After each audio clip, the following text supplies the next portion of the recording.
Jangan memaki gelap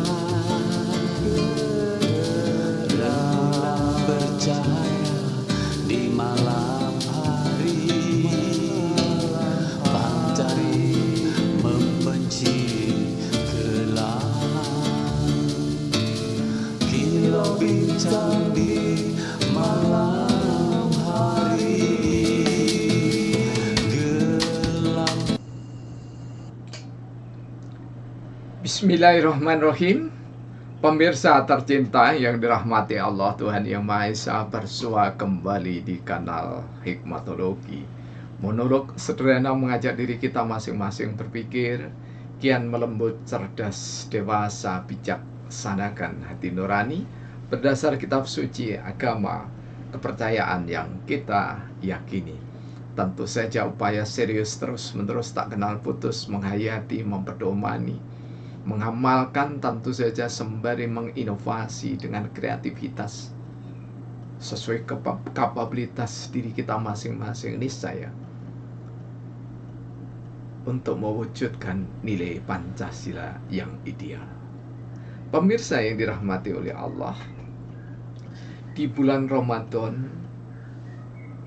awalnya sampai dengan insya Allah menjelang akhir, kita bangsa Indonesia disuguhi juga dengan perhelatan besar demokrasi yang mahkotanya terletak pada euforia pemilihan umum, dimulai dari pencalonan utamanya capres-cawapres, kemudian diikuti calon-calon anggota legislatif, ya. Maka euforia politik dibarengi dengan saling menista di sosial media, media massa, ya, menjadi sajian yang seolah biasa. Bahkan hingga kini, karena masih ada pengajuan gugatan di Majelis Konstitusi, maka pemilu tentu belum usai sampai dengan dilantiknya presiden baru menggantikan Joko Widodo. Nah, apa yang kita saksikan mulai dari demonstrasi yang berkepanjangan, kampanye, kemudian ragam perhitungan suara, termasuk di dalamnya persidangan, tuntutan, keadilan, semua membutuhkan biaya. Ada biaya ideologis. Mohon maaf, yang paling mendasar adalah biaya teologi, biaya tauhid, biaya agama dan kepercayaan kita. Karena orang harus jujur mengakui bahwa seseorang yang dipilih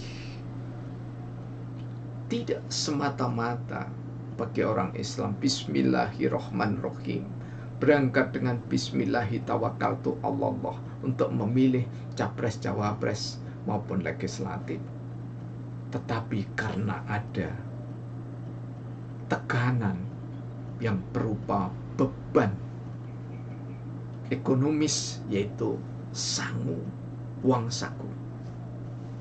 Meskipun tidak semua orang yang menerima uang saku,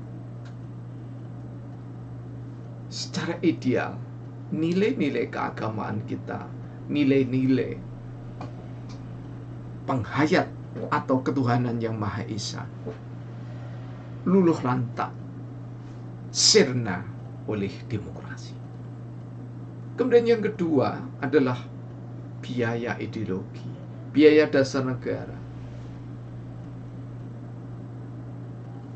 disadari atau tidak, biaya negara sungguh sangat besar. Nilai idealitas yang ada di dalam Pancasila dikorbankan. Tak lagi orang takut pada Tuhan, tetapi lebih takut tidak mendapatkan jabatan, lebih takut tidak mendapatkan masa, lebih takut partainya tidak masuk menjadi partai yang diakui legitimasinya oleh peraturan perundangan. Biaya ekonomi terlebih lagi, triliunan untuk jadi anggota dewan, bahkan secara vulgar terang-terangan bermiliar-miliar hanya untuk sekedar menjadi anggota legislatif di sebuah kota saja. 5 tahun yang lalu tidak kurang dari 2 miliar. Ini pengakuan dari seseorang yang sempat mengenyam duduk di lembaga legislatif. Belum lagi ongkos sosial, belum lagi ongkos budaya, belum lagi ongkos etika. Sirna lulu lanta moral sosial kita, moral kebangsaan kita. Karena manusia tidak malu melempar-lempar uang dan sembako demi mendapatkan dukungan massa.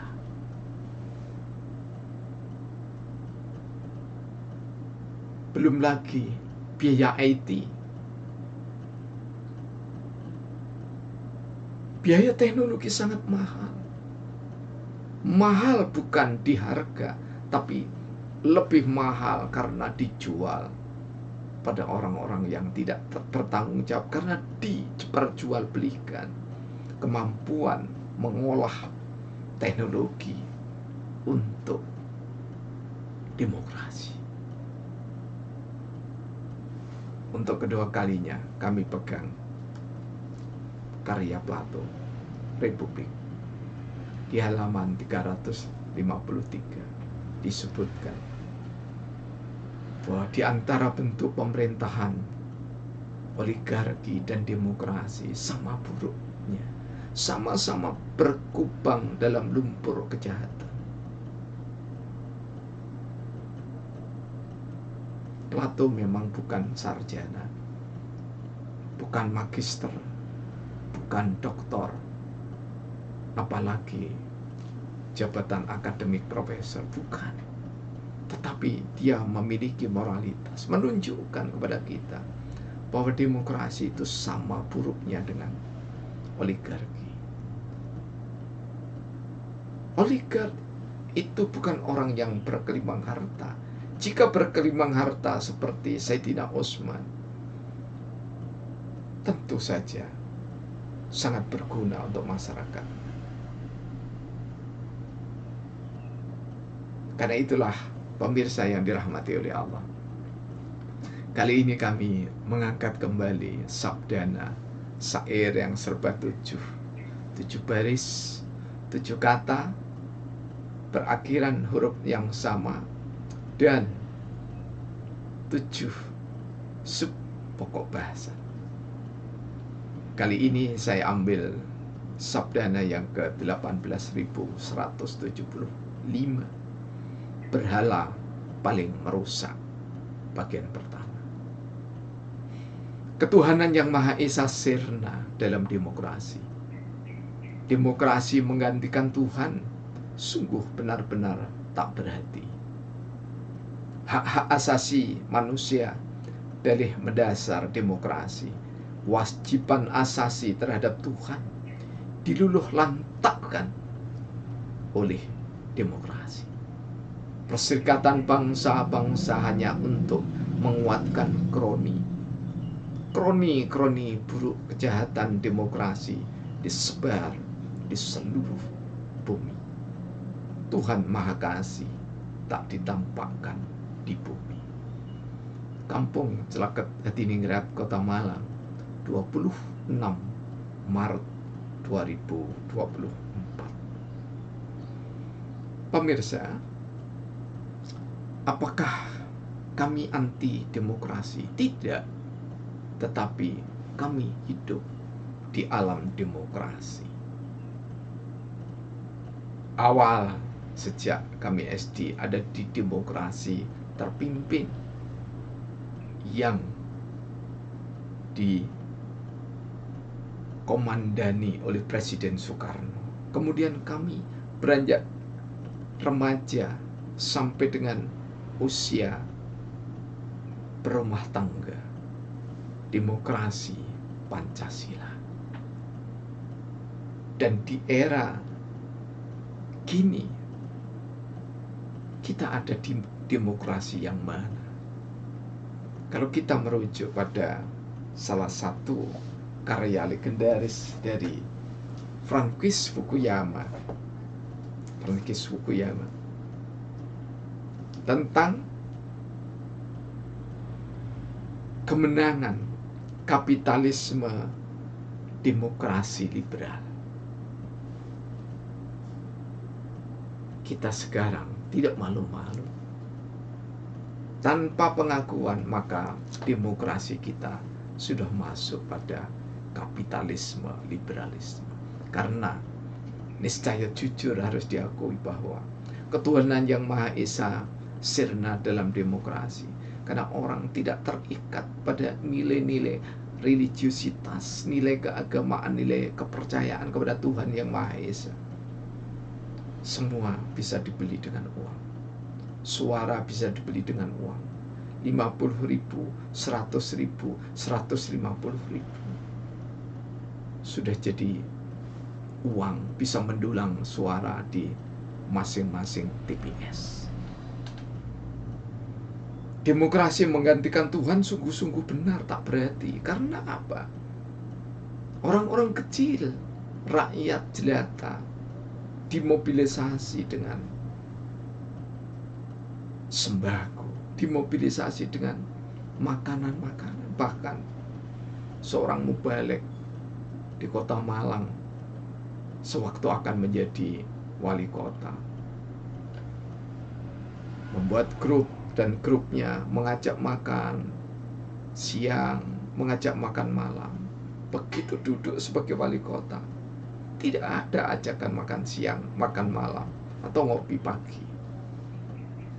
Benar-benar tak berhati. Jadi, hak asasi manusia adalah dalih yang paling puncak dalam sistem demokrasi. Karena hak asasi lebih ditonjolkan, maka kewajiban asasi, kewajiban fitrah kepada Tuhan yang Maha Esa, sesuai dengan agama dan kepercayaan masing-masing anak manusia Indonesia, diluluh lantakkan oleh demokrasi. Demokrasi tidak hidup pada saat pemilu saja, tetapi karena demokrasi terus menggerogoti wilayah hati rakyat yang pada umumnya awam, maka selaras dengan apa yang diperjuangkan oleh Perserikatan Bangsa-Bangsa, yang tak lebih hanya untuk menguatkan kroni. Kita lihat perang Palestina Israel. Negara adidaya Amerika tidak berusaha untuk melerai. Bahkan anak-anak dibantai setiap hari, dibombardir sekolah dan rumah sakit serta fasilitas umum termasuk perumahan. Itulah wujud demokrasi. Apakah kita masih mengelak bahwa demokrasi berkubang lumpur kejahatan sama dengan oligarki?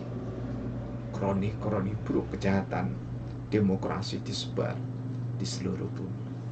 Seolah ajaran agama dan sistem kepercayaan yang tumbuh kembang di Indonesia tidak ada artinya.